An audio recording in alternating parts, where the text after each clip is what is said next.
Hello everyone, स्वागत है आपका यूपीएससी एक्सप्लेन चैनल में। आज का टॉपिक है how to attempt prelims paper with limited knowledge. हम सब जानते हैं कि पिछले 2-3 साल में यूपीएससी का पैटर्न प्रीलिम्स कंडक्ट कराने का एक अप्रोच चेंज होता जा रहा है। 2017 से लेके हर साल हम देखते हैं कि पेपर में रैंडमनेस और अनप्रेडिक्टेबिलिटी का फैक्टर बढ़ता जा रहा है। तो इसीलिए ये बहुत इंपॉर्टेंट है कि आप अपने जो सोर्सेज आप पढ़ रहे हैं, जो आप नॉलेज गेन कर रहे हैं, इसके साथ कुछ और एडिशनल टिप्स और ट्रिक्स की ज़रूरत पड़ेगी प्रीलिम्स को एफिशिएंटली या इफेक्टिवली कवर करने के लिए। तो हम सब जानते हैं कि एलिमिनेशन टेक्निक या लॉजिकल गेसिंग कितना इंपॉर्टेंट होता जा रहा है, क्योंकि यूपीएससी के जो क्वेश्चंस पिछले कुछ सालों में बन रहे हैं वो सिर्फ नॉलेज के साथ अटेम्प्ट करना काफ़ी मुश्किल होता जा रहा है। इसीलिए कुछ टेक्निक्स, कुछ ट्रिक्स पहले से हमें प्रिपेयर करके रखनी होंगी, जिसके साथ हम इजीली रिस्क ले सकें, ज़्यादा क्वेश्चंस अटेम्प्ट कर सकें। इसलिए इस वीडियो में हमने कोशिश किया है कि हम 2020 का पेपर, जिसे कि अभी तक के यूपीएससी के हिस्ट्री में सबसे टफेस्ट पेपर माना जा रहा है, उसे एनालाइज करें, उसके सारे क्वेश्चन को वन बाय वन पिक करें और देखें कि क्या इसे बेसिक नॉलेज, बेसिक एनसीईआरटी के नॉलेज या बेसिक करंट अफेयर्स के लिमिटेड नॉलेज के साथ क्या उसको एग्जाम कंडीशन में अटेम्प्ट किया जा सकता था या नहीं। अगर किया जा सकता था तो किस तरह से एग्जाम कंडीशन में हम हर क्वेश्चन को अप्रोच करेंगे, ये हम इस वीडियो में देखेंगे। तो हमारा पहला जो टारगेट होगा, ये समझना होगा कि यूपीएससी का क्वेश्चन या फिर पेपर जो प्रीलिम्स का है वो इतना टफ क्यों होता जा रहा है। दूसरा हम देखेंगे कि कितने तरह के एस्पिरेंट होते हैं। जनरली 2 तरह के एस्पिरेंट्स हैं और उनकी स्ट्रैटेजीज भी 2 डिफरेंट तरह की होती है। उसे भी हम थोड़ा समझने की कोशिश करेंगे कि आप एज अ एस्पिरेंट किस कैटेगरी में बिलोंग करते हैं और उसी के अनुसार आपकी स्ट्रैटेजी क्या होनी चाहिए। तीसरा हम डिस्कस करेंगे कि यूपीएससी की डिमांड क्या है, वो क्या सिर्फ नॉलेज चेक करना चाहती है या और भी कोई एट्रीब्यूट्स है जो चेक करना चाहती है। चौथा जो सबसे इंपॉर्टेंट फैक्टर होता है, जो भी प्रीलिम्स देने वाले हैं अगले 3-4 महीने के बाद, तो उनके दिमाग में ये फैक्टर होता है कि हमें कितने क्वेश्चंस अटेम्प्ट करने हैं, कितने में गेस, कितने क्वेश्चंस को गेस करना है, कितने नहीं करना है। ये एक डिलेमा हमेशा रहता है। इस फैक्टर पर भी हम थोड़ा सा डिस्कशन कर लेंगे। उसके बाद हम 2020 के पेपर को पिक करेंगे, क्वेश्चन 1 to 100 हम सारे क्वेश्चंस को एनालाइज करेंगे और ये चेक करने की कोशिश करेंगे कि कैसे लिमिटेड नॉलेज के साथ जो इंसान पेपर को अटेम्प्ट करे, कामनेस के साथ, कॉमन सेंस के साथ, वो कैसे इस एग्जाम को अप्रोच कर, इस पेपर को पर्टिकुलरली अप्रोच कर सकता था। तो हर क्वेश्चन के साथ हम एक टिप या फिर ट्रिक बताएंगे कि जो इस क्वेश्चन में यूज हो सकता था, और एट द एंड हम लोग सारे इन टिप्स एंड ट्रिक्स को एक जगह कंपाइल कर लेंगे ताकि बाद में आपको रिवाइज करने में आसानी हो। तो स्टार्ट करते हैं हम अपने इस वीडियो को पूरा देखें और हमें अपने सजेशंस को कमेंट करके बताएं, ताकि नेक्स्ट वीडियो से पहले वीडियो में हम 1 से 25 तक क्वेश्चन देखेंगे, उसके बाद हम नेक्स्ट पार्ट इस वीडियो का बनाएंगे। तो स्टार्ट करते हैं आज का वीडियो। पहला क्वेश्चन ये आ रहा है कि क्यों एवरी ईयर जो यूपीएससी का पेपर है इतना टफ होता क्यों जा रहा है। पहले हम जानते थे कि प्रीलिम्स क्लियर करना उतना मुश्किल नहीं था, ज़्यादा डिफिकल्टी लेवल मेंस में होता था, बट अभी पिछले 2-3 साल से ट्रेंड बिल्कुल चेंज हो गया है। स्पेसिफिकली अगर बात करें 2018 से, तो प्रीलिम्स ही सबसे टफेस्ट स्टेज होता जा रहा है। इसका एक क्लियर रीज़न जो हमें दिखता है वो है वैकेंसीज़ का कम होना। अगर आप देखें कि 2014 में वैकेंसीज़ लगभग 1350 के करीब थी और फिर ईयर बाय ईयर ये एक इस पैटर्न में घटता जा रहा है, और इस साल के नोटिफिकेशन में तो ये सबसे मिनिमम 712 वैकेंसीज हैं। तो जब भी वैकेंसीज कम होती हैं और पेपर का स्टैंडर्ड सेम रहता है, तो हम जानते हैं कि कट ऑफ जो है वो इंक्रीज हो जाती है, क्योंकि लिमिटेड नंबर के लोगों को सेलेक्ट करना है और अगर वैकेंसीज कम है तो नेचुरली कट ऑफ इंक्रीज होना चाहिए। लेकिन यूपीएससी में अगर हम देखें तो ये एक बड़ा ही कॉन्ट्राडिक्टिंग सा सिनेरियो है, जहां वैकेंसीज भी घट रही हैं, साथ ही साथ कट ऑफ भी घट रहा है। 2016 के टाइम कट ऑफ था 116, फिर जो कट ऑफ अवेलेबल है पब्लिकली 2019 का वो 98 का था, इवन 2018 में भी 98 था। तो कहने का मतलब है कि यूपीएससी के प्रीलिम्स पेपर में वैकेंसीज भी कम हो रही हैं और कट ऑफ भी कम हो रहा है। इसका रीजन क्या है कि लेवल ऑफ क्वेश्चंस जो है वो टफ होते जा रहे हैं, एग्जाम और टफ होते जा रहा है। यहाँ प्रीवियस ईयर के कट ऑफ्स को देख सकते हैं। तो ये कट ऑफ और वैकेंसी को एनालाइज करके हम ये तो इस कंक्लूजन पे पहुंच सकते हैं कि पेपर एग्जाम हॉल में अटेम्प्ट करना मुश्किल होता जा रहा है। इतनी रैंडमनेस है, आप एलिमिनेशन टेक्निक भी लगाकर आंसर तक पहुंचना मुश्किल होता जा रहा है, और ये ट्रेंड कंटिन्यू होगा। इवन 2021 का हो सकता है पेपर 2020 की तुलना में भी ज़्यादा टफ हो। तो हमें एक ऐसा स्किल डेवलप करना होगा कि हम ये देख रहे हैं कि कट ऑफ अराउंड 50% ही जा रहा है पिछले कुछ साल से। तो अगर हमारी स्ट्रैटेजी ये नहीं होनी चाहिए कि हम 150 140 कैसे स्कोर करें, हमारा टारगेट होना चाहिए कि हम कैसे अपनी स्ट्रैटेजी को बनाएं कि एटलीस्ट हम 100 प्लस मार्क्स कंफर्टेबली ले आएँ। वो सिर्फ नॉलेज से हो या आप एलिमिनेशन टेक्निक से वहाँ तक पहुँच रहे हैं, ये टोटली आपके ऊपर है। तो जब हम प्रिपरेशन कर रहे हो तो हमें दोनों बातों का ध्यान रखना होगा। सिर्फ नॉलेज गेन करके प्रीलिम्स क्लियर करना मुश्किल होता जा रहा है। अब हम देखते हैं कि यूपीएससी के एग्जाम में कितने तरह के एस्पिरेंट्स होते हैं। तो अगर हम ब्रॉडली कैटेगराइज करें तो एक होते हैं बुल और एक होते हैं बियर। अगर आपने ये सीरीज देखी तो आप समझ सकते हैं कि हर्षद मेहता बुल की कैटेगरी में आएंगे और मनु भाई अपने बियर की कैटेगरी में आएंगे। ये एनालॉजी मैं क्यों दे रहा हूँ, क्योंकि जैसे ही अब यूपीएससी प्रीलिम्स की बात हो रही है तो लोग इसके साथ रिस्क फैक्टर को एनालाइज करते हैं कि कितना बड़ा रिस्क होते जा रहा है प्रीलिम्स को ना क्लियर करना। और इससे अनप्रेडिक्टेबिलिटी भी क्लियरली शो हो रही है यूपीएससी की कि हर साल रैंडमनेस इंक्रीज हो रहा है। तो जहां पर इतनी रैंडमनेस हो, अनप्रेडिक्टेबिलिटी हो और रिस्क फैक्टर इन्वॉल्व हो, तो ऐसा एक और फील्ड है अपना शेयर मार्केट, जहां पे भी हर मूव पे आपको रिस्क का सामना करना पड़ेगा। तो इवन शेयर मार्केट में भी दो तरह के इन्वेस्टर्स हैं, इकोनॉमी में आपने पढ़ा है। एक बुल जो कि ऑप्टिमिस्ट होते हैं, वो मार्केट में बिलीव करते हैं और पैसा लगाते हैं। दूसरे बियर होते हैं जो कि पेसिमिस्ट होंगे, कंजर्वेटिव होंगे। वो मार्केट उनका ये बिलीव होता है कि मार्केट और नीचे आएगा और नीचे आएगा। तो सिमिलर सा एक एनालॉजी बनता है यूपीएससी एस्पिरेंट्स के दिमाग में भी, कि कुछ एस्पिरेंट्स ऐसे हैं जो ज़्यादा क्वेश्चन अटेम्प्ट करने में बिलीव रखते हैं, और एट द सेम टाइम कुछ एस्पिरेंट्स ऐसे होंगे जो कंजर्वेटिव होंगे, वो उतने ही क्वेश्चन अटेम्प्ट करना चाहेंगे जितना वो 100% श्योर हों। तो अगर आप बियर की कैटेगरी में आ रहे हैं तो जनरली ऐसे एस्पिरेंट्स 70 क्वेश्चन या 75 क्वेश्चन के करीब अटेम्प्ट करते हैं, ठीक है, लेकिन इनकी एक्यूरेसी काफ़ी ज़्यादा होगी, वो गलत कम क्वेश्चन करेंगे। तो इस स्ट्रैटेजी से भी आप इजीली 100 मार्क्स स्कोर कर सकते हैं। तो आपको ये आइडेंटिफाई करना होगा कि आप कौन से कैटेगरी में बिलोंग करते हैं। अगर आप बियर कैटेगरी में हैं तो आपको इस वीडियो से ज़्यादा हेल्प प्राप्त नहीं होगी। आप अपने नॉलेज पे बिलीव करें और उसी अनुसार जिस स्ट्रैटेजी के साथ आप पढ़ाई कर रहे हैं और अपनी प्रिपरेशन कर रहे हैं और एग्जाम अटेम्प्ट करते हैं, उसी स्ट्रैटेजी के साथ जाइए, चेंज मत कीजिए। ये जो वीडियो है वो उन लोगों के लिए है जो बुल कैटेगरी में आएंगे, यानी कि जिन्हें 90 प्लस क्वेश्चन अटेम्प्ट करने हैं, जिनकी एक्यूरेसी कम है, नॉलेज लिमिटेड है, लेकिन स्टिल उनको यूपीएससी का कट ऑफ क्रॉस करना है। तो ऐसे कैंडिडेट्स जो हैं उनके लिए ये वीडियो हेल्पफुल होगा। नेक्स्ट हम देखते हैं कि यूपीएससी क्या डिमांड कर रही है। अगर हम 2017 ऑनवर्ड्स प्रीलिम्स के पेपर को एनालाइज करें तो आप 2015, 14, 15, 16 के पेपर्स को अगर देखें तो वहाँ क्लियरली नॉलेज चेक हो रहा था कि आपने करंट अफेयर्स पढ़ा है कि नहीं। न्यूज़पेपर से डायरेक्ट सवाल आते थे, करंट अफेयर मैगजीन से सीधे सवाल आते थे। यानी यूपीएससी ये चेक करने की कोशिश कर रही थी कि are you a studious student, आपने ढंग से प्रिपरेशन की है कि नहीं, आपने चीज़ें जो बेसिक बुक्स हैं वो पढ़ी है कि नहीं, क्योंकि क्वेश्चन वहाँ से आ रहे थे डायरेक्ट। बट 2017 ऑनवर्ड्स चीज़ें चेंज होती जा रही हैं। अब यूपीएससी सिर्फ आपके नॉलेज को चेक नहीं करना चाहती।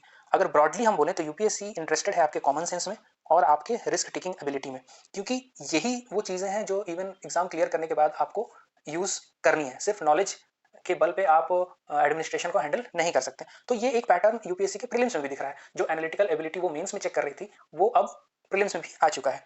तो ये एक बेसिक सा हम एनालिसिस कह सकते हैं कि UPSC is more focusing on common sense and risk taking ability of the aspirants rather than only bookish knowledge. Now the next question is कि हमें कितना क्वेश्चंस अटेम्प्ट करना है। तो जैसे कि मैंने पहले ही कहा, अगर आप बुल कैटेगरी में हैं, आपकी नॉलेज लिमिटेड है और आपके क्वेश्चंस ज़्यादा मॉक में गलत होते हैं, तो आपको अपने लिए एक क्वेश्चन रखना होगा, आपको क्वेश्चंस ज़्यादा अटेम्प्ट करने पड़ेंगे।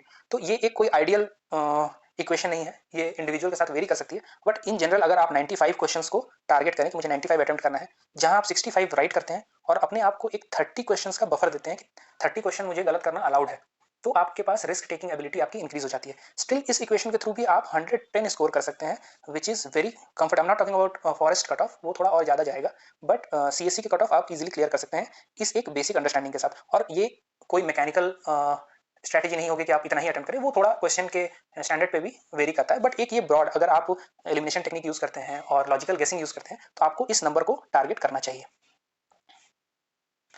तो अब हम अपने एनालिसिस को शुरू करते हैं जीएस पेपर 1, 2020 के जीएस पेपर 1 के साथ। इस सीरीज में ये पहला वीडियो है जहां पे हम क्वेश्चन नंबर 1 टू 25 डिस्कस करने वाले हैं पिछले साल के पेपर का, क्योंकि अगर पूरे 100 क्वेश्चन हम एक ही वीडियो में अटेम्प्ट करें तो वीडियो का लेंथ काफी बड़ा हो जाएगा और आप भी उतना देखना नहीं चाहेंगे। तो हम एक 25 क्वेश्चन का सेट लेंगे और इस तरह से पार्ट बाय पार्ट इस सीरीज को कंटिन्यू करेंगे।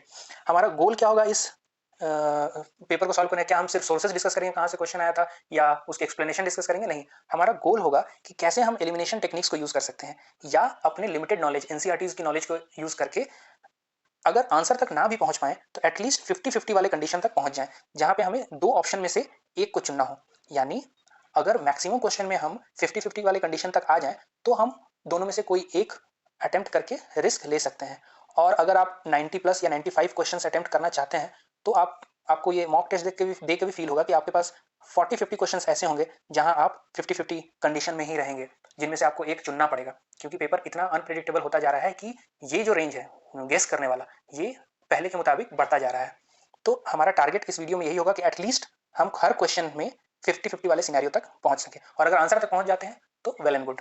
So let's get started. पहला क्वेश्चन, पहला क्वेश्चन आधार के ऊपर आया था। ये जिस सेट जो सेट मैंने चुना है इस पेपर का, उसमें आप क्वेश्चन यहाँ से शुरू होता है। अगर आपके पास कोई और सेट है तो आप देख लें कि पहला क्वेश्चन आधार कहाँ से, आधार वाला क्वेश्चन कहाँ से स्टार्ट हो रहा है। ठीक है, तो अब कभी भी एलिमिनेशन टेक्निक यूज करते वक्त हमको कामली सारे ऑप्शंस को पढ़ना पड़ेगा। तो पहला ऑप्शन क्या है, Aadhaar meta data can not be stored for more than 3 months. अब देखिए, जहां भी इस तरह के फैक्ट्स यूज होंगे वहां एक आपके दिमाग में बत्ती जलनी चाहिए कि ये में भी गलत हो सकता है। अगर लास्ट ईयर का करंट अफेयर्स किसी ने फॉलो किया है तो ये काफी न्यूज में था कि सुप्रीम कोर्ट ने इंस्ट्रक्शन दी है कि 6 महीने तक से ज्यादा डेटा को स्टोर करके नहीं रखा जा सकता। तो इस बेसिक नॉलेज के साथ या अवेयरनेस के साथ या इवन एक टिप कि डायरेक्ट फैक्ट्स और डेटा आर जनरली रॉन्ग, इसे यूज करके आप इसे गलत मान सकते थे। Next, state can not inter into any contract with private corporation. अब देखिए यहाँ पे कैन नॉट वर्ड काफी एक्सट्रीम स्टेटमेंट है। तो यहाँ टिप नंबर 2 कि जहाँ काफी एक्सट्रीम स्टेटमेंट्स हो, generally like can not, never, will not, इस तरह के जो वर्ड हो, वहां पे कॉशियसली उस स्टेटमेंट को पढ़ना चाहिए कि क्या स्टेट कभी किसी के साथ कॉन्ट्रैक्ट में नहीं जा सकता है, इतना एक्सट्रीम कंडीशन नहीं होनी चाहिए। तो बेसिक अंडरस्टैंडिंग से हम इसे भी गलत माने। अगर सिर्फ इन दोनों क्वेश्चन, दोनों स्टेटमेंट को हमने गलत कर दिया, अब हम देखते हैं कि ऑप्शंस क्या क्या हैं। चूंकि एक गलत है तो ये तो चला गया, ए भी चला गया और डी भी चला गया। अब हमारे पास दो ऑप्शन थे, 2 और 4 या 3 ओनली। तो हम सेकंड स्टेटमेंट भी गलत है तो ये भी चला गया, यानी क्लियरली हम सी ऑप्शन तक आ सकते हैं। Next question. अब देखिए इस साल के पेपर में, चूंकि ये मैंने जिस सेट को उठाया है स्टार्टिंग में पॉलिटी के ज़्यादा क्वेश्चन होंगे, तो पॉलिटी के क्वेश्चंस इस साल कंपैरेटिवली इजी थे। तो यहाँ ज़्यादा एलिमिनेशन टेक्निक की जरूरत नहीं है, क्योंकि ये बिल्कुल बेसिक पॉलिटी के बुक से क्वेश्चन थे। ये एक सीरियस एस्पिरेंट्स को जानना होगा। जैसे कि सेकंड क्वेश्चन कि राज्यसभा और लोकसभा इक्वल पावर्स किस कैटेगरी में, किस चीज में आता है। तो अगर हम ये स्क्रीनशॉट जो मैंने लिया है ये क्लास 11 के एनसीईआरटी से, तो एनसीईआरटी में क्लियरली पावर्स ऑफ लोकसभा दिया हुआ है, पावर्स ऑफ राज्यसभा दिया हुआ है। यहाँ देखिए इसमें अमेंडमेंट टू द कॉन्स्टिट्यूशन, यहाँ भी कॉन्स्टिट्यूशनल अमेंडमेंट्स। तो बेसिक एनसीईआरटी पढ़ने पे भी आप इस क्वेश्चन को इजीली अटेम्प्ट कर सकते थे। टिप यहाँ क्या है, रीड एनसीईआरटी प्रॉपरली। नेक्स्ट, अब देखिए एमपी लैट्स पे क्वेश्चन आया था। क्यों आया था, क्योंकि ये काफी न्यूज में था लास्ट ईयर कि कोविड क्राइसिस के टाइम पे एमपी लैट स्कीम जो है उसको बंद कर दिया गया। तो काफी ऑपोजिशन ने इस पे हंगामा किया था कि क्यों इसे बंद किया जा रहा है सरकार की तरफ से, क्योंकि एमपीज की रिस्पांसिबिलिटी होती है कॉन्स्टिट्यूएंसीज में जो इंफ्रास्ट्रक्चर डेवलपमेंट वगैरह काम है उनको देखने के लिए। लेकिन कोविड क्राइसिस टाइम पे एमपी लैट फंड को बंद किया गया। तो ये नेचुरल था कि इस पे सवाल बन सकता है कि बेसिक एमपी लैट स्कीम है क्या। तो टिप्स इसमें क्या है कि भाई हमें ऑप्शंस को ध्यान से पढ़ना है और एक्सट्रीम स्टेटमेंट्स को आइडेंटिफाई करना है। जनरली ये जो दो टिप हैं कि extreme statements are generally wrong, और जेनेरिक स्टेटमेंट जो है जो एक्सप्लेनेटरी नेचर में होते हैं, जेनेरिक स्टेटमेंट, मान लीजिए कोई डेफिनेशन हुआ या फिर किसी स्कीम के बारे में एक जेनेरिक उसका ऑब्जेक्टिव बताया जा रहा है, तो उस तरह के क्वेश्चंस स्टेटमेंट्स जनरली सही होते हैं। जैसे कि पहला स्टेटमेंट है कि MP LAD fund must be use to create durable assets like physical infrastructure, health, education etcetera. Correct है कि एमपी लैट से फंड को ऐसे एसेट्स को क्रिएट करने में यूज करते हैं जो कि बेनिफिशियल हो, इंफ्रास्ट्रक्चरली इंफ्रास्ट्रक्चर इन्वेस्टमेंट में ही उसको इस्तेमाल किया जा सकता है। दूसरा स्टेटमेंट की स्पेसिफाइड पोर्शन जो है वो एस सी के बेनिफिट के लिए, ये भी बिल्कुल सही सही है। स्पेसिफिकली अगर आपको नहीं पता है तो एस के लिए 15% और एस के लिए 77.5% यूज किया जाता है। तो ये दोनों क्वेश्चन, दोनों स्टेटमेंट्स सही हैं। अब तीसरा, MP funds are sanctioned on yearly basis and the unused fund can not be carried forward to the next year. See, जब भी कोई फंड इंफ्रास्ट्रक्चरल डेवलपमेंट के लिए होगा तो वो कैरी फॉरवर्ड कर सकते हैं, क्योंकि जरूरी नहीं है कि इंफ्रास्ट्रक्चर डेवलपमेंट एक साल के अंदर ही हो जाए, राइट। अगर वो लैप्स कर जाए तो फिर वो काम बीच में रुक सकता है। तो इस तरह के जनरल अवेयरनेस के साथ आप समझ सकते हैं क्योंकि ये फंड्स को इंफ्रास्ट्रक्चर डेवलपमेंट में यूज किया जाता है, और प्लस एमपी का जो एक टर्म है वो भी 5 साल का है, तो उसे उस पूरे पीरियड के लिए उस फंड को यूज करने का परमिशन होना चाहिए। तो इस जनरल अवेयरनेस के साथ आप इस स्टेटमेंट को काट सकते हैं। ठीक है, तो इससे आप कौन कौन से स्टेटमेंट, 3 अगर गलत है तो आप बी और सी को तो बिल्कुल हटा दीजिए। अब आपको डिसाइड करना है। अब देखिए हम 50-50 कंडीशन में आ गए हैं, है ना। तो अब आपको फोर्थ स्टेटमेंट के बारे में पता है, तब तो आप सीधे डी पे मार्क कर सकते हैं। अदरवाइज इन दोनों में से अगर 50% वाला सिनेरियो तो आपको रिस्क लेके ए या डी में से सेलेक्ट करना होगा। ठीक है, नेक्स्ट क्वेश्चन चलते हैं। अब देखिए ये दोनों नेक्स्ट क्वेश्चंस जो हैं वो सीधे एनसीईआरटी से मैं ये नहीं कह रहा हूँ कि एनसीईआरटी से पिक किया गया है, बट अगर आपका सोर्स एनसीईआरटी है तो आप उस पर रिलाई कर सकते हैं, उससे क्वेश्चन सॉल्व हो रहे हैं। जैसे कि ये क्वेश्चन की अनटचेबिलिटी जो है, राइट, प्रोटेक्शन अगेंस्ट अनटचेबिलिटी, ये कौन से फंडामेंटल राइट के अंदर में आता है। तो ऑन द फेस वैल्यू अगर आप अनटचेबिलिटी देखेंगे तो आपको लगेगा कि एक्सप्लॉयटेशन के खिलाफ ये राइट दिया गया है, बट ये राइट टू इक्वालिटी के अंदर आता है। ये जो ब्रॉड 6 कैटेगरीज हैं फंडामेंटल राइट्स की, right to equality, right to freedom, right against exploitation, right to freedom of religion, cultural and educational right, और राइट टू कॉन्स्टिट्यूशनल रेमेडी। तो इवन प्रीवियस ईयर क्वेश्चन अगर आप देखें तो उसमें भी यूपीएससी ने इस तरह क्वेश्चन पूछे हैं कि ये पर्टिकुलर राइट कौन सी कैटेगरी में बिलोंग करता है। तो अनटचेबिलिटी, राइट टू इक्वालिटी, ये एकदम डायरेक्ट क्वेश्चन था, ये सही होना चाहिए था। नेक्स्ट क्वेश्चन जो है कि अब आर्टिकल 50 जो कॉन्स्टिट्यूशन का है डीपीएसपी में, वो क्लियरली कहता है कि separation of judiciary from executive की बात करता है।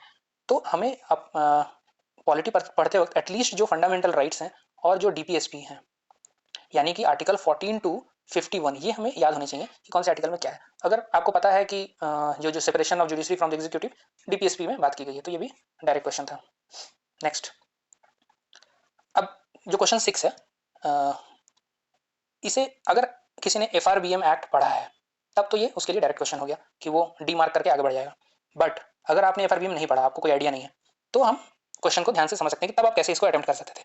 यहाँ the macro economic framework statement, ये जो document is presented because this is mandated by, इस वर्ड पे ध्यान दीजिएगा, ठीक है।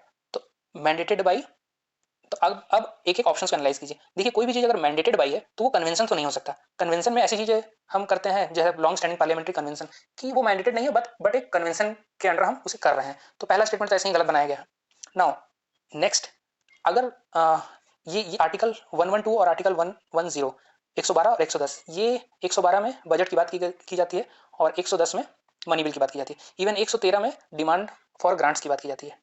अगर ये चीज़ आपको पता है फिर तो आप डायरेक्ट डीप आंसर में आ सकते हैं, लेकिन अगर आपको ये नहीं पता है तब भी आप ये गेस कर सकते थे कि इन दोनों जो आर्टिकल्स हैं, ये कॉन्स्टिट्यूशन जो है वो सिर्फ एनुअल फाइनेंशियल स्टेटमेंट्स की बात करता है, मतलब कि बजट प्रेजेंट करने के लिए। ये इस अंडरस्टैंडिंग के साथ आप इन दोनों को गलत कर सकते थे। बट स्टिल अगर आपको बिल्कुल भी नॉलेज नहीं है कि 112 में बजट है, 110 में मनी बिल है, तब ये थोड़ा आपके लिए डिफिकल्ट हो सकता था। तो ये आंसर डी होगा इसका। Next question, a constitution government by definition is. अब ये क्लियरली अगर क्लास 11 की जो एनसीईआरटी है उसमें पहला ही चैप्टर है जिसमें कॉन्स्टिट्यूशन के फीचर्स को बताया गया है, तो वहाँ क्लियरली ये एक फीचर है कॉन्स्टिट्यूशन का कि limitation on the powers of government, तो ये लिमिटेड गवर्नमेंट होगा। तो अगेन टिप क्या है कि रीड एनसीईआरटी प्रॉपर्ली। नेक्स्ट, अब ये क्वेश्चन देखिए, इस क्वेश्चन में universal declaration of human rights जो है इसके बारे में पूछा गया कि other than fundamental rights, fundamental rights इससे इंस्पायर्ड तो है ही कॉन्स्टिट्यूशन में, लेकिन ये पूछा जा रहा है इसके अलावा, फंडामेंटल राइट्स के अलावा और कौन कौन से सेक्शन कॉन्स्टिट्यूशन के हैं जो कि इससे प्रभावित हैं, universal declaration of human rights. तो अब देखिए ये क्लियरली अगर हम देखें तो प्रियम्बल में ह्यूमन राइट्स के जो फीचर्स हैं वो इंक्लूडेड हैं, तो प्रियम्बल तो होगा, plus directive principle of state policy जो कि एक वेलफेयर स्टेट बनाने के लिए किया जा रहा है, वेलफेयर ऑफ पीपल के लिए किया जा रहा है, तो वहाँ भी राइट्स की बात होंगी, तो दो भी होगा। यहाँ तक तो सभी आ गए थे, यानी कि अब 1 और 2 होगा, तो या तो ऑप्शन ए सही है या फिर डी सही है। प्रॉब्लम हो गई फंडामेंटल ड्यूटीज को लेके। अब कुछ लोगों ने ऑल ऑफ द अबव के साथ जाना सही समझा, कुछ लोगों ने ये सोचा कि यहाँ चूंकि राइट्स की, ह्यूमन राइट्स की बात हो रही है, तो ड्यूटीज में राइट्स इंक्लूड नहीं होंगे। इस कंफ्यूजन के साथ लोगों ने इसे सेलेक्ट नहीं किया और ए के साथ चले गए, जो कि गलत है। तो वैसे भी आप इसी नॉलेज से आप 50% तक तो आ गए थे, लेकिन यहाँ जो अप्रैल महीने में योजना एडिशन जो आया था उसमें एक चैप्टर था फंडामेंटल ड्यूटीज के ऊपर, वहाँ एक इन्फोग्राफिक बनाया गया था जिसमें क्लियरली ये स्टेटमेंट लिखा हुआ था कि जो फंडामेंटल ड्यूटीज है हमारे कॉन्स्टिट्यूशन में वो अलाइंड है article 29(1) of universal declaration of human rights. तो अगर आपने इस चैप्टर को देखा होता, अगर किसी तरह से गो थ्रू किया होता, तो इवन ये इमेज से ही इस स्टेटमेंट को सॉल्व किया जा सकता था। अदरवाइज आप 50-50 पे आ गए हैं, तो आप इधर ए को सिलेक्ट कीजिए या डी को सिलेक्ट कीजिए, आंसर डी था। तो यहाँ पे टिप क्या है कि don't ignore Yojana magazine if the edition is relevant to syllabus. अब देखिए एग्जाम लास्ट ईयर जो शेड्यूल था वो मई में था और अप्रैल का जो एडिशन है वो कॉन्स्टिट्यूशन पे आया था, तो बहुत लोग तो उस टाइम पे योजना चेक भी नहीं करते कि कौन सा एडिशन में इतने क्या आ रहा है, बट अगर वो सिलेबस से रेलेवेंट है तो आपको थोड़ा गो थ्रू करना चाहिए, ठीक है। नेक्स्ट,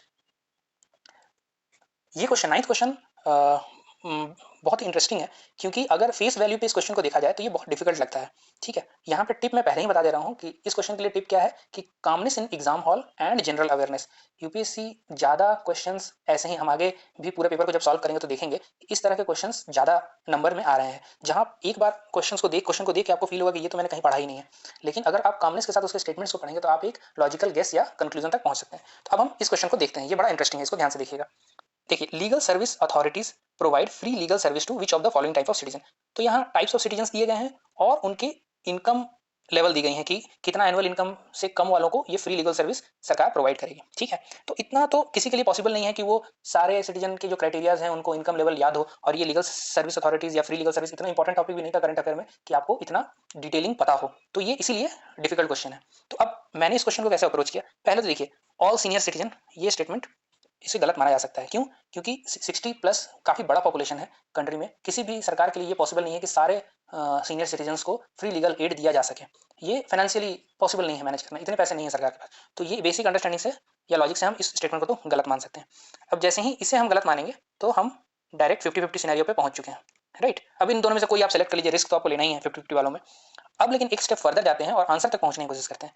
तो देखिए, जब भी किसी स्कीम की बात हो तो एटलीस्ट हमें इतना डिटेलिंग नहीं पता क्या इनकम लेवल है, क्या कंडीशंस है, बट एक किसी भी स्कीम का ऑब्जेक्टिव हमें पता होता है कि फ्री लीगल सर्विस देने की का ऑब्जेक्टिव क्या है सरकार को। तो सरकार जो वल्नरेबल सेक्शन है, ठीक है, वल्नरेबल सेक्शन को, जो सोशली वल्नरेबल हो सकते हैं या फिर इकोनॉमिकली वल्नरेबल हो सकते हैं। तो ऐसे लोगों को फ्री लीगल सर्विस सरकार प्रोवाइड करती है, ठीक है। तो जो income as a policy maker आप समझिए, अगर आपको ये डिज़ाइन करना होता तो आप कैसे डिसाइड करते कि कितने किसका एनुअल इनकम कितना रखा जाए, ठीक है। तो डेफिनेटली वो वल्नरेबिलिटी किसकी ज़्यादा है उसके लिए हम ज़्यादा बार सेट करेंगे कि इनकम लेवल ज़्यादा हो, राइट। यही कंडीशन आता है कि जो जितना वल्नरेबल है हम उसको उतना ज़्यादा सुविधा प्रोवाइड करें। ज़्यादा सुविधा मतलब कि उनका इनकम लेवल का जो बार है, जो कंडीशन है, वो ऊपर रखा जाए। अब आप सेकंड और थर्ड स्टेटमेंट को पढ़िए।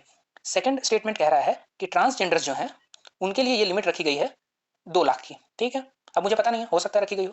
थर्ड स्टेटमेंट कहता है कि ओबीसीज जो हैं उनके लिए ये लिमिट रखी गई है 3 लाख। तो अब देखिए, क्या आपको इसमें कुछ प्रॉब्लम नजर आ रहा है? किसकी वल्नरेबिलिटी ज़्यादा है? ओबीसी की पॉपुलेशन भी कंट्री में ज़्यादा है और ट्रांसजेंडर की पॉपुलेशन कम है। तो जिसका पॉपुलेशन कम है और वल्नरेबिलिटी भी ज़्यादा है, ओबीसी में तो काफ़ी लोग वेल ऑफ भी हैं, है ना, जो सोशली भी इवन क्रीमी लेयर है, जिनकी इकोनॉमिक कंडीशन भी अच्छी है। तो अगर ओबीसी को ट्रांसजेंडर से कंपेयर किया जाए तो डेफिनेटली ट्रांसजेंडर्स की वल्नरेबिलिटी ज़्यादा है। तो यानी ऐसा तो नहीं सरकार पॉलिसी फॉर्म करेगी कि जिसकी वल्नरेबिलिटी ज़्यादा है उसका इनकम लेवल का कंडीशन भी कम रखा जाए, वो नेचुरली ज़्यादा होगा। तो ये दोनों एक साथ सही नहीं हो सकते। हम इस एनालिसिस से इस कंक्लूजन में पहुंचे कि अगर ओबीसी का 3 लाख है तो ट्रांस का तो इवन 4 या 5 लाख होना चाहिए, या फिर अगर ट्रांस का 2 लाख है तो ओबीसी का 1.5 या 1 लाख होना चाहिए था, राइट। तो यानी जो ऑप्शन 2 और 3 ये दोनों एक साथ कभी सही नहीं हो सकते। इसका मतलब कि जो सी है वो भी गलत हो जाएगा। सॉरी, मैंने ए को पहले काट दिया था, फोर्थ, तो इसमें है ना, रुक जाइए, ये ए गलत नहीं है, बी गलत था। तो हमारे पास अब 2 और 3 एक साथ सही नहीं हो सकते, तो हमारे पास ऑप्शन ए बचता है, तो यानी हम डायरेक्ट आंसर पे पहुंच सकते थे। तो ये जो एनालिसिस है ये कोई भी किसी मैगजीन या बुक में पढ़ के आप इस क्वेश्चन को सॉल्व करना बहुत डिफिकल्ट है। इसके लिए यही टिप है कि आप एग्जाम हॉल में अपने कामनेस को मेंटेन रखें और हर क्वेश्चन को सॉल्व करने के टेंडेंसी से आप अप्रोच करें। ऐसा नहीं कि ये अच्छा, ये तो इतने फैक्ट दिए, मुझे ये फैक्ट्स तो पता ही नहीं है, तो इसे छोड़ के आगे बढ़ जाते हैं। तो क्योंकि आपको 90 प्लस क्वेश्चन अगर अटेम्प्ट करने हैं तो इन सारे क्वेश्चन को आपको कोशिश करना होगा कि आप अटेम्प्ट करें। चलिए नेक्स्ट। अब देखिए, ये मैच द फॉलोइंग आया था, तो अब इसमें बहुत ही कुछ कुछ चीज़ें काफ़ी कॉमन थी, जैसे कि हेग कन्वेंशन। तो एक सीरियस एस्पिरेंट को हेग कन्वेंशन तो एटलीस्ट पता होना चाहिए कि ये चाइल्ड अबडक्शन के ऊपर है, तो ये तो गलत मैच कराया गया है। अगर इतना नॉलेज है आपके पास तभी आप दो वालों को हटा सकते हैं कि ये गलत है, ये गलत है, ठीक है। और इवन अल्मा अटा डिक्लेरेशन भी काफ़ी फेमस है हेल्थ केयर के सेक्टर में। तो अगर आप जानते हैं, ये जानना चाहिए, इवन मेंस के लिए भी आप जब हेल्थ केयर या सोशल जब प्रिपेयर करते हैं तो अल्मा अटा डिक्लेरेशन कई बार देखने को मिलता है। तो ये एक कॉमन सा स्टेटमेंट था जो पता होना चाहिए था। अदरवाइज हेग कन्वेंशन ही अगर आपको गलत पता है तो आप 50-50 तो एटलीस्ट आ गए। अब यहाँ से आपको या तो बी सेलेक्ट करना है या सी सेलेक्ट करना है, वो रिस्क आपको लेना पड़ेगा। लेकिन अगर आपको बिल्कुल भी कुछ पता ना हो, ये जो मैं ट्रिक बता रहा हूँ ये उन लोगों के लिए है जिन्हें इन चारों के बारे में कुछ भी ना पता हो। तो एक टिप, ये मैच द फॉलोइंग, अभी मैच द फॉलोइंग में ये ट्रिक कभी कभी काम कर जाता है, वो भी अगर आप सारे पेपर्स एनालाइज करें तो लगभग 70% केसेज में अगर मैं कहूँ तो ये ट्रिक काम कर जाता है। क्या है ये? Odd odd even even. मतलब क्या है? जैसे कि अगर मान लीजिए कि 4 स्टेटमेंट्स दिए हैं, ठीक है, 4 स्टेटमेंट दिए यानी कि एक इवन नंबर है, तो जो ऑप्शन में इवन नंबर ऑफ वाले ऑप्शन होंगे वही सही होने चाहिए। कहने का क्या मतलब है, अगर 4 इवन है तो हम अगर यहाँ ऑप्शंस में देखें, ए में कितने ऑप्शन है? 2, यहाँ 1, यहाँ 2, यहाँ 3। तो अगर हमारे क्वेश्चन में 4 हैं जो कि एक इवन नंबर है, तो ऑप्शन या तो 2 ये वाला होगा या ये वाला होगा। तो अगर ये ट्रिक आप लगाते हैं, ये ट्रिक आप तब लगाइए जब आपको इनके बारे में कुछ भी आइडिया ना हो, आप एक भी एलिमिनेट नहीं कर पा रहे हैं, स्टिल आपको अटेम्प्ट करना है, तो आप ये रिस्क ले सकते हैं। आई नो कि ये काफी बड़ा रिस्क है, अगर, लेकिन यूपीएससी के प्रीवियस ईयर क्वेश्चन में कई बार ये ट्रिक काम कर जाती है, ठीक है। तो यानी कि सिर्फ बिना कुछ देखे आप इस रूल को अगर अप्लाई करते हैं तो आपको पता हो जाएगा या तो ऑप्शन ए सही है या ऑप्शन सी सही है। अब आप 50-50 पे आ गए हैं, यहाँ से तो आप कोई एक को सेलेक्ट करके आगे बढ़ सकते थे। आंसर वैसे सी है, ठीक है। नेक्स्ट, अगेन पॉलिटिकल क्वेश्चन, सीधे एनसीईआरटी से पूछा गया है, इसमें ज्यादा डिस्कस करने का कुछ है नहीं। Parliamentary system of government is one in which, अब देखिए ये statements, all political parties in, एक और ट्रिक, अगर आपने मान लीजिए आपको ये नहीं पता है, ठीक है, ये स्क्रीनशॉट मैंने एनसीईआरटी से ही लिया है, क्लास 11 के NCERT constitution at work. Clearly parliamentary executive के बारे में बताया गया है कि पार्लियामेंट्री एग्जीक्यूटिव का मतलब क्या होता है, ठीक है। लेकिन अगर स्टिल आपको नहीं पता है तो कैसे आप अप्रोच कर सकते हैं? अब देखिए, जो पार्लियामेंट्री सिस्टम ऑफ गवर्नमेंट, आपको इतना तो पता है राइट कि इंडिया में parliamentary form of government use हम प्रैक्टिस करते हैं, तो हर ऑप्शन को ना इंडिया के कॉन्टेक्स्ट में आप अप्लाई करके देखिए, क्या हमारे यहाँ भी ऐसा होता है? ऑप्शन ए क्या है? All political parties in the parliament are represented in government. ऐसा होता है क्या? अब कोई पॉलिटिकल पार्टी है, इलेक्शन लड़ी है, लेकिन उसको एक भी सीट नहीं मिली, तब भी उसको क्या रिप्रेजेंटेशन मिलता है हमारी कंट्री में? नहीं मिलता। तो ये तो बिल्कुल गलत हो गया। Second, the government is responsible to the parliament and can be removed by it. Yes, government responsible है, हमने पढ़ा है कि जो एग्जीक्यूटिव है वो पार्लियामेंट को जवाबदेह है, नो कॉन्फिडेंस मोशन जो लोकसभा में है वो टूल है एक गवर्नमेंट को अकाउंटेबल रखने के लिए, तो ये ऑप्शन सही हो सकता है, तो इसको अभी हम होल्ड पे रखते हैं। नेक्स्ट ऑप्शन पढ़ते हैं, the government is elected by the people and can be removed by them. अब इंडिया में देखिए इसका पहला पार्ट तो सही है, government is elected by people, people सरकार को सेलेक्ट करते हैं, ठीक है, and can be remove by them, but क्या रिमूव करने का अधिकार आपको होता है? आप जब चाहें क्या सरकार को रिमूव कर सकते हैं? नहीं, आपके जो रिप्रेजेंटेटिव्स पार्लियामेंट में गए हैं वो अगर नो कॉन्फिडेंस मोशन पास करें तो सरकार रिमूव हो सकती है, तो डायरेक्ट लोगों के पास अधिकार नहीं है इंडिया में, तो ये फीचर नहीं होना चाहिए पार्लियामेंट्री सिस्टम ऑफ गवर्नमेंट का। Last, the government is chosen by the parliament but can not be removed by it before completion of a fixed term. अब 5 साल का टर्म होता है, क्या इंडिया के हिस्ट्री में कभी ऐसा नहीं हुआ है कि कोई सरकार 5 साल से पहले गिरी हो? हुआ है, राइट? तो ये भी गलत है, तो हम बचता क्या है, सिर्फ बी जो कि मोस्ट अप्रोप्रिएट है। तो ये बिल अगर आपने इस पार्लियामेंट्री एग्जीक्यूटिव के बारे में नहीं पढ़ा है कि उनके फीचर्स क्या होते हैं, स्टिल आपको ये पता है कि इंडिया में ये सिस्टम ऑफ गवर्नमेंट है, तो आप हर ऑप्शन को इंडिया से कंपेयर करके आंसर तक पहुंच सकते थे। Next question, which part of the constitution of India declares welfare state? ये क्लियरली एनसीईआरटी में लिखा है और हमें पता है कि डीपीएसपी वेलफेयर स्टेट की बात करती है, तो आंसर ये हो जाएगा। नेक्स्ट, अब ये जो क्वेश्चन है यहाँ कुछ खास टिप नहीं है, टिप यही है कि follow previous year trends. Previous year trends का मतलब कि जो प्रीवियस ईयर क्वेश्चंस हैं, कुछ कुछ क्वेश्चन उसी पैटर्न में हर साल पूछे जाते हैं, जैसे कि ये। अब देखिए ये स्टेटमेंट कि बेसिक स्ट्रक्चर जो है constitution of India defines, UPSC एक कॉमन से सही स्टेटमेंट में ये फ्रेज लगा देगी कि constitution of India defines it, तो आपको पूरा फ्रेज पढ़ लेगा, हाँ बात तो सही है, जैसे basic structure in terms of federalism, secularism, fundamental rights and democracy, तो हाँ बेसिक स्ट्रक्चर का पार्ट है ये सब, लेकिन क्या कॉन्स्टिट्यूशन से डिफाइन करती है? नहीं। तो इस तरह का स्टेटमेंट यूपीएससी पहले भी फॉर्म कर सकती है, for example office of profit या फिर नो कॉन्फिडेंस मोशन, इस तरह की चीजें कि कॉन्स्टिट्यूशन से डिफाइन करता है कि नहीं करता, तो जनरली वो स्टेटमेंट गलत ही होंगे। अब नेक्स्ट क्वेश्चन जो है यहाँ पे देखिए, यहाँ टर्म डिफाइंस नहीं यूज किया गया, प्रोवाइड्स दिया गया है, the constitution of India provides for judicial review, तो हाँ आर्टिकल 13 जो है वो जुडिशियल रिव्यू प्रोवाइड करता है कि जो पार्ट 3 में जितने भी फंडामेंटल राइट्स है, अगर कोई लॉ उनको वायलेट करे तो वो नल एंड वॉइड होगा, तो वहां से जुडिशियल रिव्यू का कॉन्सेप्ट उभर कर आता है, तो ये स्टेटमेंट सही होगा, तो आंसर इसका बी होगा। तो प्रीवियस ईयर के कुछ क्वेश्चंस जो हैं उनके पैटर्न पे नेक्स्ट ईयर भी क्वेश्चंस बनते हैं, तो हमें सबसे इंपॉर्टेंट प्रिपरेशन का पार्ट जाता है कि आप प्रीवियस ईयर के एटलीस्ट 5 साल के क्वेश्चन पेपर्स को तो सॉल्व करें और एनालाइज करें प्रॉपरली। नेक्स्ट, अब ये 3 क्वेश्चंस जो थे इनमें ट्रिक की कुछ खास बात है नहीं, ये जो टिप यही है कि आप कुछ भी पढ़ रहे हैं तो उनमें कॉन्सेप्चुअल क्लैरिटी रखें, क्योंकि यूपीएससी कुछ क्वेश्चंस ऐसे फ्रेम करती है जो कि आपके कॉन्सेप्ट की क्लैरिटी को चेक करते हैं। फैक्ट आपको याद नहीं रखना है, लेकिन वो कॉन्सेप्ट आपको क्लियर होना चाहिए, जैसे कि ये गांधीज्म एंड मार्क्सिज्म, इनमें कौन सा कॉमन एग्रीमेंट है, तो ये अगर अगर किसी ने मार्क्स और गांधी नहीं पढ़ा है तो ये अटेम्प्ट करना थोड़ा मुश्किल हो सकता है, तो उस केस में आप इसे स्किप कर सकते हैं, इस तरह के जो कॉन्सेप्चुअल क्वेश्चंस हैं यहाँ पे आप इसको स्किप कर सकते हैं। लेकिन अगर थोड़ा आप दिमाग लगाएं कि क्लास स्ट्रगल जैसे कि मार्क्सिज्म का है, दोनों गांधी में ये नहीं था तो आप इसे हटा सकते हैं, अबोलिशन ऑफ प्राइवेट प्रॉपर्टी आप हटा सकते हैं, लेकिन final goal of stateless society, अब गांधी भी यही चाहते थे कि जो ब्रिटिश फॉर्म ऑफ गवर्नमेंट है वो हम अक्वायर ना करें, हम विलेज पंचायत पे जोड़ दें जो कि हमारा एंशिएंट कल्चर में रहा है, तो गांधी चाहते थे कि कोई एक सेंट्रल अथॉरिटी ना हो जो कि लोगों को रूल करे, लोग अपने अपना गवर्नेंस खुद ही करें, विलेज पंचायत का जो कॉन्सेप्ट है वो यही था, तो गांधी भी चाहते थे कि एक ऐसा फाइनल जो स्टेट का फॉर्म हो वो स्टेटलेस हो, और इवन मार्क्स का भी वही मानना था कि जो क्लास स्ट्रगल के थ्रू आप फाइनल गोल जो चाहते हैं वो एक स्टेटलेस सोसाइटी चाहते हैं कि कोई किसी को कंट्रोल ना कर रहा हो, तो इस अंडरस्टैंडिंग के साथ आप ए मार्क कर सकते थे, अदरवाइज ये थोड़ा टफ हो जाता अगर आपको बिल्कुल भी जानकारी नहीं है तो। एनीवेज नेक्स्ट, ये इस क्वेश्चन में ब्यूरोक्रेसी के फीचर की बात की जा रही है, ठीक है, तो इसमें भी आप एक स्टेटमेंट देखें और अपने कंट्री में जो ब्यूरोक्रेसी का फंक्शन है उसको कंपेयर करें, तो आपको पता चल जाएगा ये स्टेटमेंट सही है गलत है।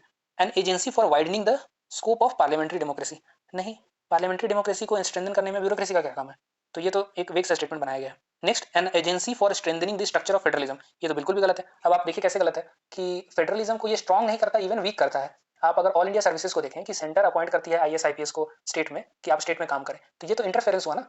अगर प्रॉपर फेडरलिज्म चाहिए आपको तब तो आपको स्टेट को एम्पावर करना पड़ेगा कि आप अपने जो सिविल सर्वेंट्स हैं आप उनको रिक्रूट कीजिए और उनसे काम लीजिए, अगर वो सेंटर रिक्रूट करती है तो एक तरह से वो इंटरफेरेंस की तरह देखा जा सकता है, तो वो स्ट्रेंथन नहीं करता फेडरलिज्म को, तो वो गलत हो गया।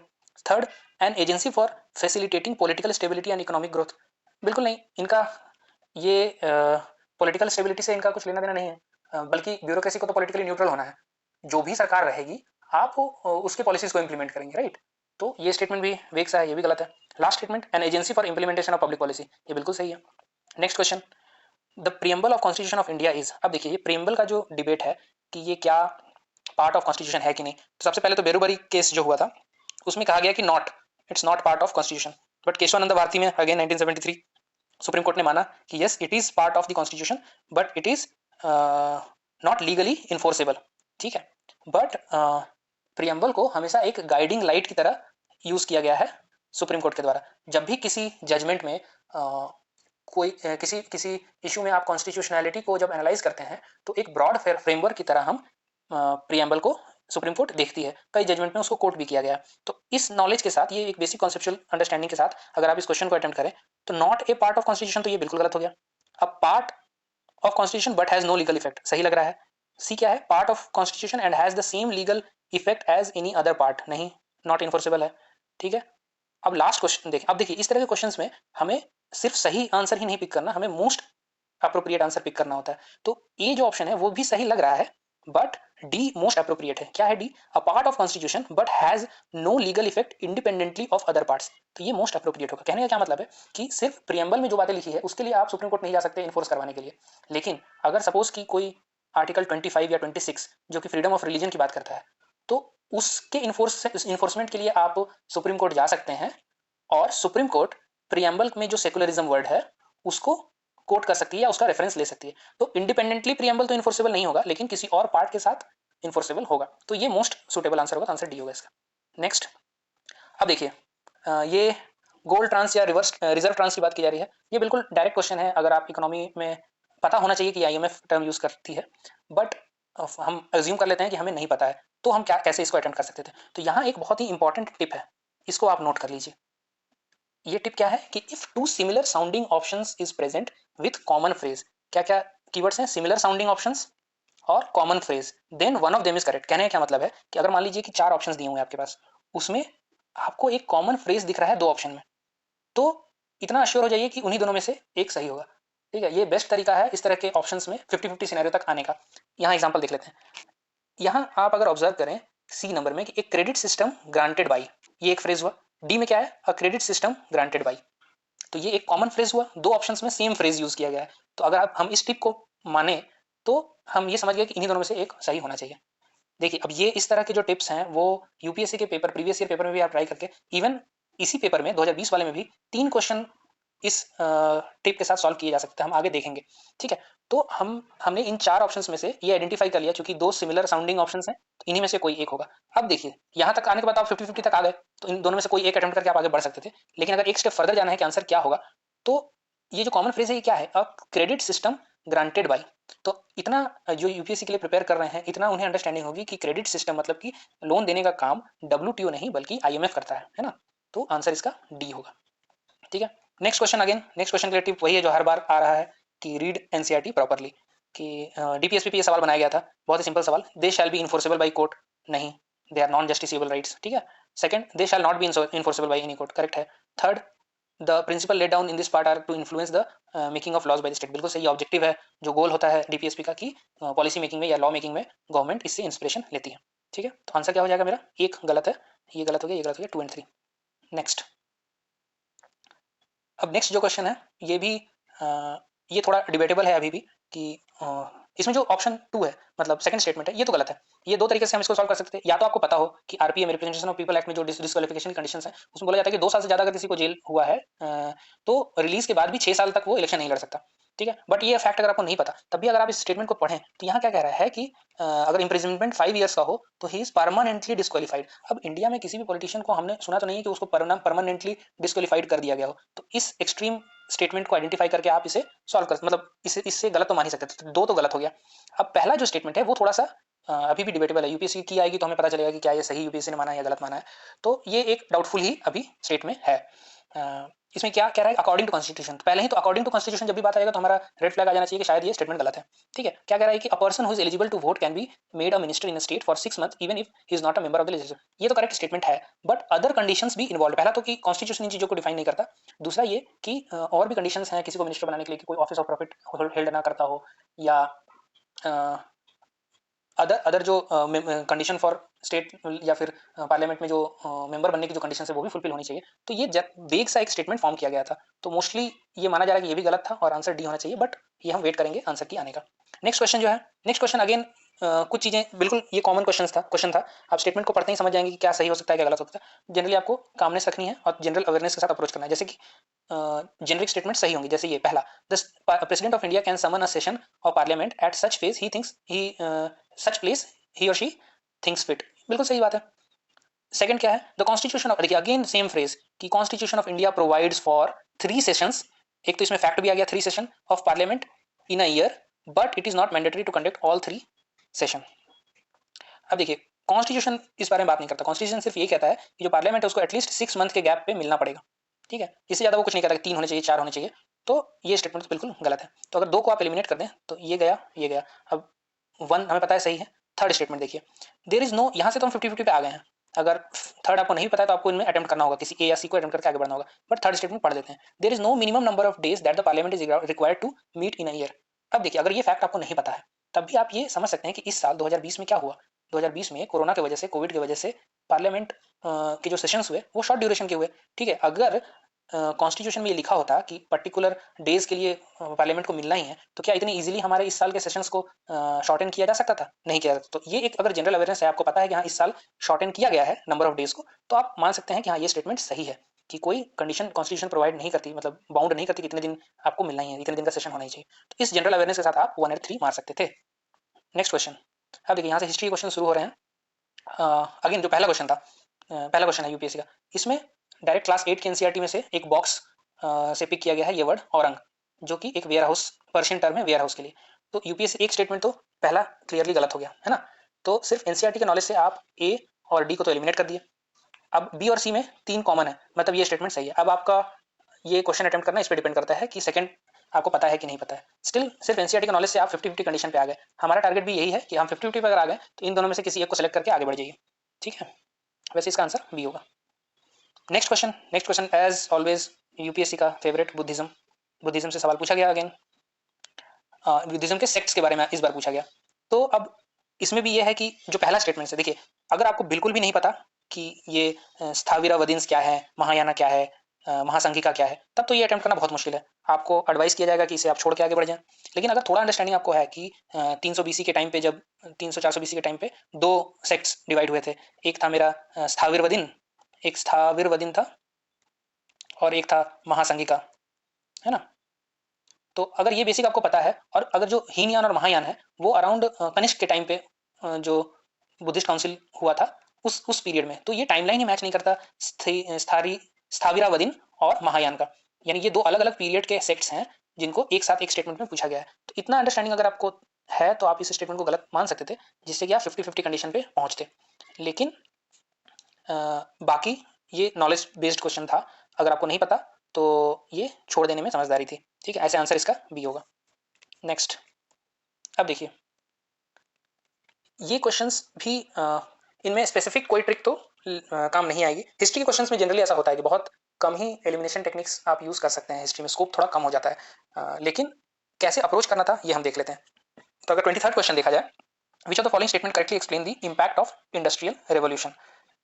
तो इसमें कीवर्ड क्या है, पहला तो है कि इंडस्ट्रियल रेवोल्यूशन आईआर, दूसरा है कि first half of the 19th century, मतलब कि 1800 से 1850।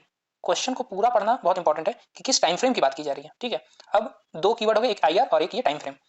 अब हम स्टेटमेंट्स को पढ़ते हैं कि इसका आईआर का इंपैक्ट क्या हुआ था। पहला, इंडियन हैंडीक्राफ्ट्स वेयर रूइंड, सही बात है। तो फॉर द टाइमिंग इसको हम कंसीडर करते हैं कि हो सकता है ये सही हो। Next question, next statement, machines were introduced in the Indian textile industry in large numbers, बिल्कुल गलत है। आईआर ब्रिटेन में हुआ था, वहां मशीन्स यूज हो रही थी, इंडिया में तो यूज नहीं हो रही थी मशीन्स, तो वो भी लार्ज स्केल में इंट्रोड्यूस करनी बात, ये बिल्कुल गलत स्टेटमेंट है। यहाँ से रॉ मटेरियल जाता था, वहां से मशीन मेड जो फिनिश्ड गुड्स थे वो आ रहे थे, तो ये गलत हो गया। सी क्या है, railway lines were laid in many parts of the country, correct है। लेकिन आपको पता होगा कि पहला रेल लाइन 1853 में लेड किया गया था, और यहाँ हमको first half of the 19th century की बात हो रही है, तो ये टाइमलाइन मैच नहीं करता, तो यानी सी भी गलत हो गया। Last option, heavy duties were imposed on the imports of British manufacture, इसकी तो डिमांड थी कि आप इम्पोर्ट ड्यूटीज लगाओ क्योंकि सस्ते माल वहां से यहाँ आ रहे थे, तो ये स्टेटमेंट भी गलत हो गया। तो बचता क्या है, most suitable statement, most suitable क्या, most correct, option A. Next question ये टाइमलाइन मतलब क्रोनोलॉजी में फिट करना है। तो ये देखिए इस तरह के क्वेश्चन यूपीएससी एक क्वेश्चन हिस्ट्री में क्रोनोलॉजी में पूछ रही है, तो ये इंपॉर्टेंट होता जाता है कि आप एटलीस्ट पूरी डिटेल एंशिएंट मेडिएवल की ना पढ़ें, बट क्रोनोलॉजी समझना या फिर याद रखना इंपॉर्टेंट है। तो ये क्वेश्चन अगर आपको क्रोनोलॉजी नहीं पता, ये देख के तो क्वेश्चन आसान लग रहा है, बट अगर आपको क्रोनोलॉजी नहीं पता एग्जैक्टली तो ये डिफिकल्ट है, ये क्वेश्चन डिफिकल्ट में आता है, आप इसको छोड़ सकते थे। लेकिन स्टिल अगर हमको 50-50 तक पहुंचना है तो हम कैसे पहुंच सकते थे।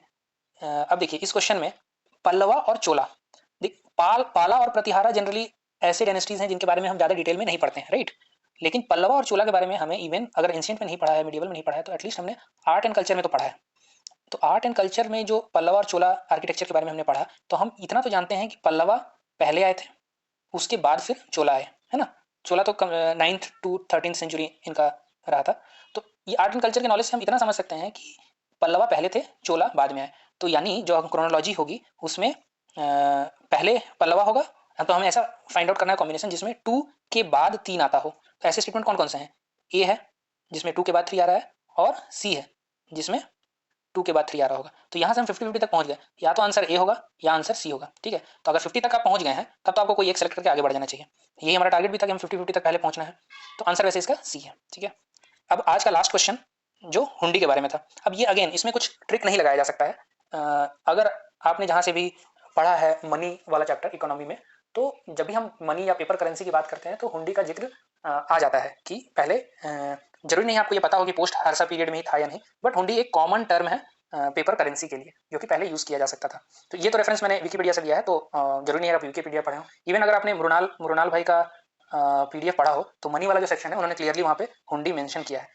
इवन आरबीआई के साइट्स पे भी अगर पुराने जो म्यूजियम वाला सेक्शन है वहाँ पे पुराने कई सारे हुंडीज एंशिएंट से मिडिएवल इवन मॉडर्न टाइम में भी जो इशू हुए थे उनका सैंपल रखा हुआ है। तो ये कहने का मतलब है कि ये एक कॉमन सा टर्म था जो कि बिल ऑफ एक्सचेंज इसका आंसर होगा। तो ये पता होना चाहिए था। अगर नहीं पता है तो फिर आपको इसको छोड़ने के अलावा कोई ऑप्शन नहीं मिलता, यहाँ कोई ट्रिक काम नहीं आएगी, ठीक है। तो नेक्स्ट, अब देखिए ये जो ट्रिक्स बताए जा रहे हैं या टिप्स बताए जा रहे हैं, क्लियरली ये सब्सटीट्यूट नहीं है आपके नॉलेज का, ये हमें समझना होगा। लेकिन चूंकि हम लोग ये टारगेट कर रहे हैं कि हमें 90 to 95 क्वेश्चंस अटेम्प्ट करने हैं, तो हमें इन ट्रिक्स का हेल्प लेना होगा। हमें अपने रूल्स बनाने होंगे कि अगर ऐसा क्वेश्चन आता है, इस तरह का स्टेटमेंट है, तो ये गलत होगा। इसका ये बैकलैश भी कर सकता है। हो सकता है कि आपने एक रूल बनाया है वो किसी क्वेश्चन में काम ना करे, लेकिन वो रिस्क हमको लेना होगा। क्योंकि अब हर्षद भाई क्लियरली हमें बता चुके हैं कि बिना रिस्क के काम होना मुश्किल है, ठीक है। तो हम अगर अपने आप को इस कैटेगरी में रखते हैं जहां हमारे क्वेश्चंस ज़्यादा गलत होते हैं, हमारा नॉलेज लिमिटेड है, हम एक्यूरेसी के साथ अटेम्प्ट नहीं कर सकते हैं, तो हमें अपने आप को ऐसे कैटेगरी में रखना होगा जहां हम अपने अटेम्प्ट्स को इंक्रीज करें। मतलब हम ज़्यादा क्वेश्चन अटेम्प्ट करें। जितने ज़्यादा क्वेश्चन आप अटेम्प्ट करेंगे आपके पास गलत करने का स्कोप ज़्यादा बढ़ेगा, ठीक है। अगर आप मान लीजिए 80 क्वेश्चन ही अटेम्प्ट करते हैं, थोड़ा सा भी ज़्यादा अगर आप गलत करने लगे तो आप रेस से बाहर हो जाएंगे। आपको 105 to 110 तक नंबर में अगर पहुंचना है कट ऑफ में, तो एक बफर लेके चलना होगा, क्योंकि हम उन लोगों की बात कर रहे हैं जिनका नॉलेज लिमिटेड है, ठीक है। तो अगर आपको ये एनालिसिस पसंद आया हो तो आप लाइक कीजिए, अपने फ्रेंड्स के साथ शेयर कीजिए और इस चैनल को सब्सक्राइब कीजिए, क्योंकि हम ये सीरीज़ कंटिन्यू करना चाहते हैं कि पहले हम अभी हमने 1 से 25 तक क्वेश्चन को एनालाइज किया। अब हम 2020 के पूरे 100 के 100 क्वेश्चन एनालाइज करेंगे। हर क्वेश्चन के साथ एक टिप या ट्रिक को इंक्लूड करेंगे, फिर उन सारे टिप्स को कंपाइल कर देंगे ताकि एग्जाम के पहले आपको वो रिवाइज करने में आसान हो। और अगर आपको सिमिलर सीरीज चाहिए प्रीवियस ईयर्स के लिए, सपोज 2019, 2018, 2017, जहाँ से एक्चुअली पैटर्न चेंज होना शुरू हुआ है, तो अगर आपको लगता है कि इस तरह के एनालिसिस से आपको कुछ भी हेल्प होने वाला है, तो आप हमें कमेंट करके बताइए और इस चैनल को सब्सक्राइब कीजिए, क्योंकि हमने ये इनिशिएटिव, ये यूट्यूब चैनल नया शुरू किया है, तो हम ये जानना चाहेंगे कि आपको इस तरह के वीडियोस पसंद आ रहे हैं कि नहीं। अगर आप सब्सक्राइब करोगे तो हमें ये एक मोटिवेशन फील होगा ताकि हम नेक्स्ट इस तरह के हेल्पफुल वीडियोस बना सकें, ठीक है। So thank you so much, thank you for watching. हम लोग जल्दी ही इसके नेक्स्ट पार्ट के साथ आएंगे। Thank you so much.